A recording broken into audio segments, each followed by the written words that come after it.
ابراہیم کو اس کے رب نے آزمایا۔ جب ابراہیم علیہ السلام کی پرکھ ہوئی، آزمائش ہوئی، تو پھر کیا ہوا؟ جب کوئی امتحان ہوتا ہے تو اس کا پھر نتیجہ بھی تو ہوتا ہے۔ تو یہ اگلے لفظ اتنے خوبصورت ہیں کہ اللہ فرماتا ہے فَأَتَمَّهُنَّ، پھر ابراہیم ان امتحانات ساروں میں کامیاب نکلا۔ اللہ اکبر۔ فَأَتَمَّهُنَّ کے اندر بڑا حسن ہے کہ یار وہ کتنا کامیاب ہوگا کہ جس کو رب بھی کامیاب قرار دے رہا ہے۔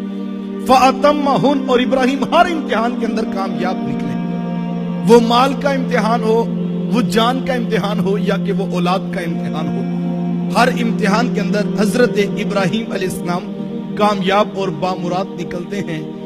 مال کی باری آتی ہے تو وہ کتنا خوبصورت انداز رکھتے ہیں۔ آپ جانتے کہ حضرت ابراہیم علیہ السلام جو ہے وہ بہت بڑا جو ہے وہ بکریوں کا ایک ریوڑ رکھتے تھے اور ان کی خدمت کرتے، اور ان کے ساتھ ایک دن محو محبت تھے کہ حضرت ابراہیم علیہ السلام بکریوں کا ریوڑ ہے اور ان کے ساتھ شفقت اور پیار کا اظہار کر رہے تھے۔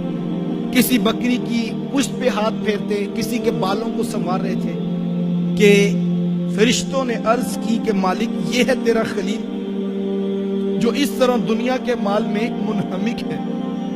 تو رحمت باری نے جواب دیا اور کہا فرشتوں جاؤ میرے بندے کا امتحان لے لو۔ ایک فرشتہ بصورت انسانی حضرت ابراہیم علیہ السلام کے پیچھے آ کر کھڑا ہو گیا اور اپنے میٹھے اور معتبر لہجے میں اللہ، اس نے جب رب کا نام پکارا، حضرت ابراہیم علیہ السلام سارے کام چھوڑ چھاڑ کر فوراً پلٹے اور کہا کون ہے جو اتنے میٹھے لہجے میں میرے رب کا نام پکار رہا، اور کہا کہ ایک بار پھر سنا دو۔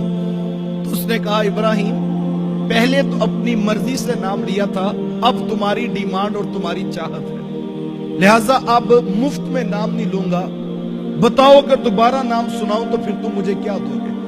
تو فوراً حضرت ابراہیم علیہ السلام نے کہا کہ آدھا بکریوں کا ریوڑ تیرا ہو گیا، مجھے میرے رب کا نام تو سنا دے۔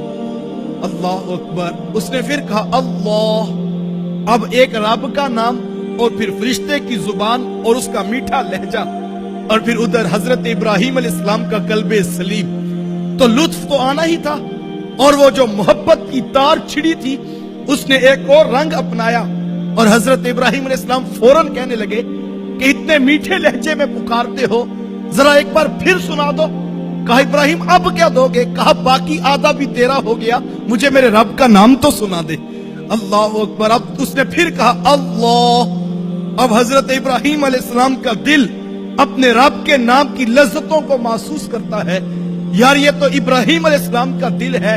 اور اس دوسری طرف تو سلطان باہو علیہ الرحمہ فرماتے ہیں اندر بوٹی مشک مچایا اتے جان پھولن تے آئی ہو، یار وہ تو حضرت باہو علیہ الرحمہ کا دل تھا اور یہ تو حضرت ابراہیم علیہ السلام کا دل ہے، اور لہجہ جو ہے فرشتے کا ہے اور نام رب کا ہے۔ تو فوراً کہا اتنا میٹھا پکارتے ہو، ذرا ایک مرتبہ پھر میرے رب کا نام تو سنا دو۔ تو اس نے کہا ابراہیم اب تو تیرے پاس دینے کے لیے بچا بھی کیا ہے؟ تو حضرت ابراہیم علیہ السلام فرمانے لگے کہ میں اتنا بڑا بکریوں کا ریوڑ ہے، آخر ان کو چرانے کے لیے تجھے کسی چرواہے کی بھی تو ضرورت ہوگی نا، تو مجھے اپنی بکریوں کا چرواہا رکھ لینا، مجھے میرے رب کا نام تو سنا دو۔ اللہ اکبر۔ سب کچھ اس نے نام پر وار دیا، اور پھر جو ہے وہ خدمت کرنے کے لیے بھی اپنے آپ کو پیش کر دیا۔